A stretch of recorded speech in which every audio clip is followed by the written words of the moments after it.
How to open American Express high-yield online saving account. It's a very simple and a quick process, so let's get into the video.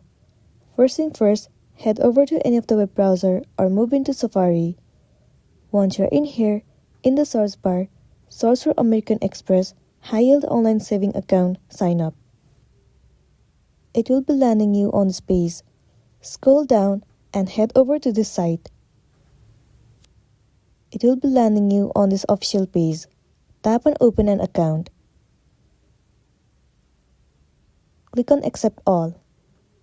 Once again click on Create New Account.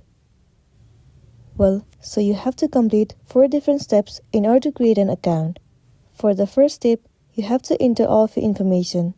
Enter your first name, middle name, your last name, enter your date of birth, SSN or ITIN number, your phone number, your mobile type, and then enter your email address. Once you are done entering all the information, tap on Continue. After that, follow the on-screen process, and then your account will be created successfully. So that's all for today, and this is simply how you can open American Express high-yield online saving account. Make sure to smash the like button and consider subscribing if you found this video helpful. We'll see you in the next one.